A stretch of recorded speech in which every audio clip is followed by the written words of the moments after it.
मानता है कि अगर आपने कोई मकान बनाना है, लेंटर डालना है, तो लेंटर डालने के कोई भी, जैसे अभी मंत्री जी ने बताया कि आरएसएस के 10% डिस्काउंट है, बाकी कोई डिस्काउंट नहीं है। हर आदमी को पैसे देने पड़ते हैं, हर आदमी को।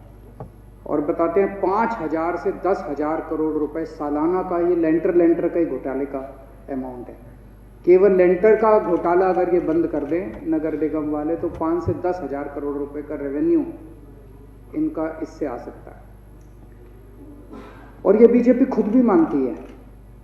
पिछली बार एमसीडी के चुनाव के पहले इन्होंने खुद कहा कि भाई हमारे सारे के सारे नगर निगम के काउंसलर अभी तक जो है वो भ्रष्ट थे, हम मानते हैं और अब हम सबकी टिकट बदलते हैं।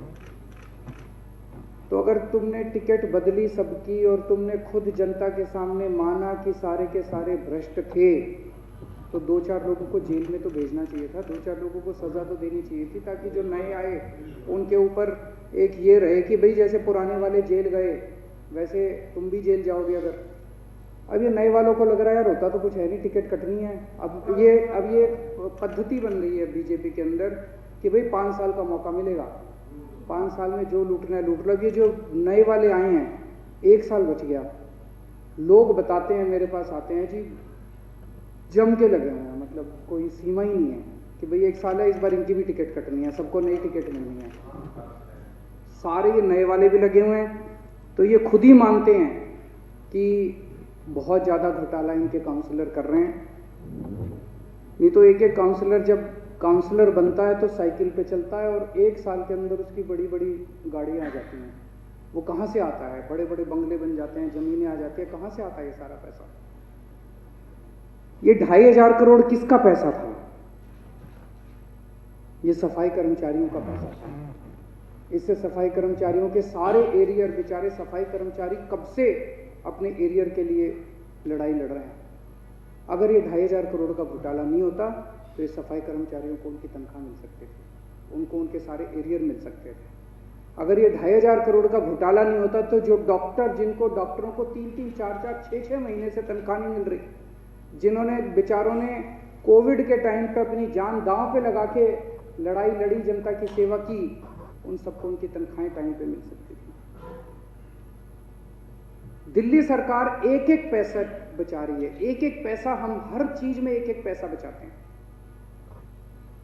सारी जनता जानती है हमारा एक फ्लाईओवर बनता है, अब तो कितने बन लिए। एक ही का उदाहरण होगा, 325 करोड़ का फ्लाईओवर बनना था, हमने 200 करोड़ में पूरा कर दिया। एक पैसा बचा के, और इसी वजह से हम जनता को इतनी सहूलियतें दे पा रहे हैं कि बिजली भी मुफ्त कर दी, पानी भी मुफ्त कर दिया, दवाई भी मुफ्त कर दी, स्कूल भी मुफ्त कर दिए, महिलाओं का सफर भी मुफ्त कर दिया।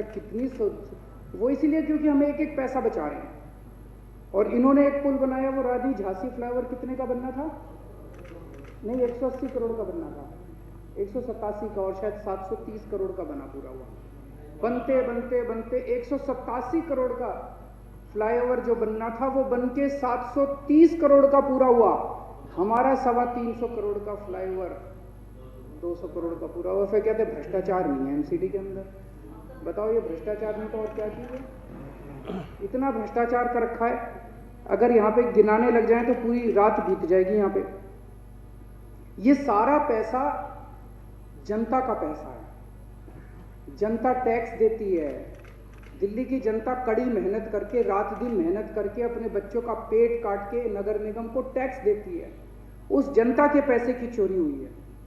अगर ये 2,500 करोड़ में कैलकुलेट कर रहा था, अगर ये 2,500 करोड़ का घोटाला नहीं होता, इसमें भाई साहब 7,500 बेड के नए अस्पताल बन सकते थे। इसमें 12,500 मोहल्ला क्लिनिक बन सकते थे। 12,500 मोहल्ला क्लिनिक दिल्ली में बन सकते थे अगर ये 2,500 करोड़ का घोटाला नहीं होता।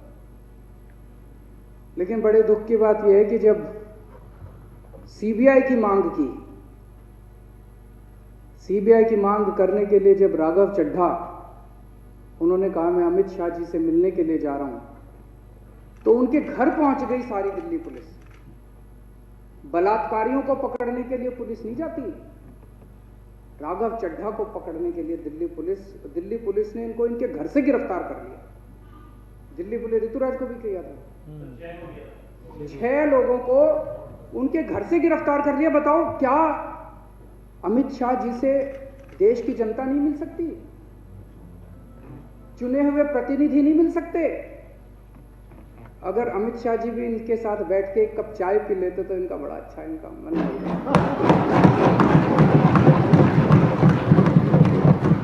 अब देखो बेचारा शक्ल से गुंडा लगता है, शरीफ आदमी भोला सा लड़का लगता है।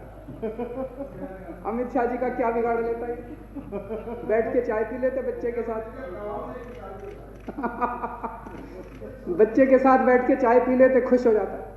हद तो तब हो गई अतीशी मार लेना।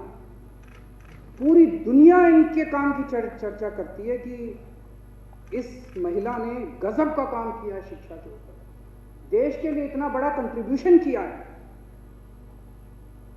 वो एक चुनी हुई विधायक है, विधायक का एक प्रोटोकॉल होता है। वो एलजी साहब से मिलने के लिए गई और उनको अपराधियों की तरह घसीट के, अपराधियों की तरह, मैंने देखा वो वीडियो में, मतलब रोना आ गया। अपराधियों की तरह घसीट के उसको बस में डाल के और उनको उठा के ले गए। एक कप चाय एलजी साहब इनके साथ।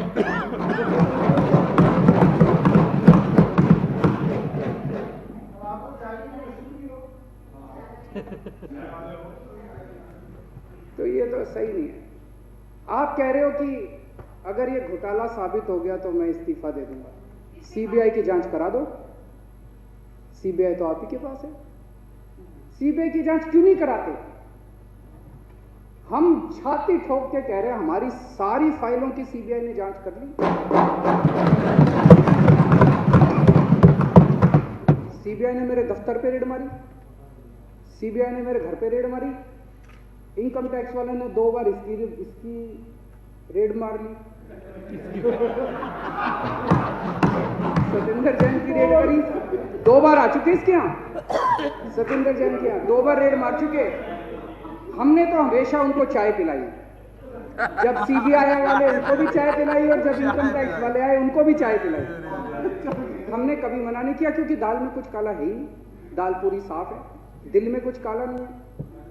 यहां तो जैसे ही हमने कहा हमारी सीबीआई की जांच कराओ, तो जिन्होंने चोरी की उनको तो नहीं पकड़ा, जिन्होंने मांग की उनको उनके घर से उठवा लिया। तो दाल ही काली है पूरी की पूरी इसमें। तो सीबीआई की जांच करा लो, सीबीआई में साफ हो जाएगा। अगर जांच हुई सीबीआई में पता चल जाएगा भाई 2,500 करोड़ का घोटाला हुआ है। तो ये 15 साल का काला युग था भारतीय जनता पार्टी का, नगर निगम का, और इस काले युग का अब अंत होना है। पाप का घड़ा जब भर जाता है तो 1 साल और बचा है, और मुझे पूरी उम्मीद है कि अब दिल्ली के 2 करोड़ लोग मिलके इस काले युग का अंत करेंगे। दिल्ली के सामने 2 मॉडल हैं, एक बीजेपी का मॉडल है जो एमसीडी में है, और एक आम आदमी का मॉडल है जो दिल्ली सरकार में है। इस बार फरवरी में दिल्ली में चुनाव हुए थे। दिल्ली के लोगों ने दोनों मॉडल में से एक मॉडल चुनना था, तो दिल्ली के लोगों ने आम आदमी पार्टी का मॉडल चुन के 62 सीट दी, और दिल्ली के लोगों ने भाजपा का मॉडल चुन के 8 सीट दी। अब मैं उम्मीद करता हूं कि आने वाले समय में इस मॉडल को पूरी तरह से दिल्ली के लोग नकारेंगे। मुझे बेहद दुख है जो ये कह रहे 13,000 करोड़ देने हैं, 13,000 करोड़ देने हैं, 13,000 करोड़ देने हैं। नगर निगम के लोग कोर्ट में भी हुआ है, कोर्ट में 1 बार नहीं, 2 बार नहीं, 3 बार नहीं, पता नहीं कितनी बार ऑर्डर हो चुके हैं कि भाई जितना पैसा दिल्ली सरकार ने देना था सारा दे दिया। तो जब कोर्ट ने कह दिया, हाई कोर्ट ने भी कह दिया, सुप्रीम कोर्ट ने भी कह दिया भाई जितना पैसा बनता था सारा दे दिया,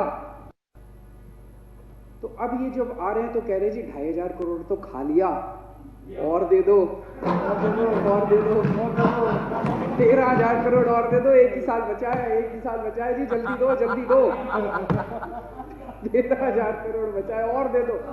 हाय हाय लगी पड़ी है, हाय हाय लगी पड़ी है, और अब उनको भी नजर आ रहा अगली बार टिकट तो मिलनी नहीं है, तो सारे बेतहाशा 13,000 करोड़ दो जी, 13। मेरे पास इतने फोन आ लिए लोगों के, बोले जी हमें नहीं पता बनता है कि नहीं बनता इनका, लेकिन अगर बनता भी हो ना तो भी मत देना। अब ये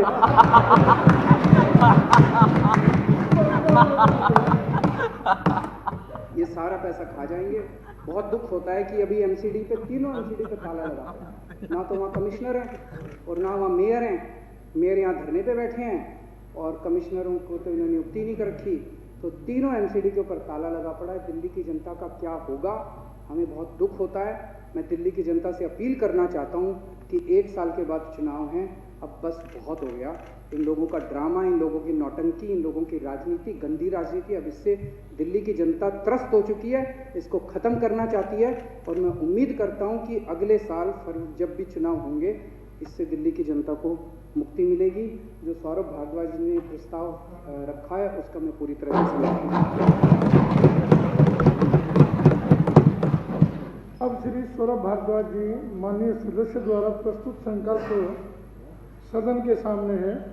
जो इसके पक्ष में हाँ कहें, जो इसके विरोध में ना कहें। हाँ पर जीता संकल्प स्वीकार हुआ। जांच के खिलाफ है नहीं अध्यक्ष जी, इसका मतलब जांच के खिलाफ है नहीं, ये लोग जांच के खिलाफ है, ये बात है ना। आज जांच के खिलाफ आज माननीय सदस्य श्री रविंद्र शौकीन जी का जन्मदिन है। शौकीन जी कहाँ हैं?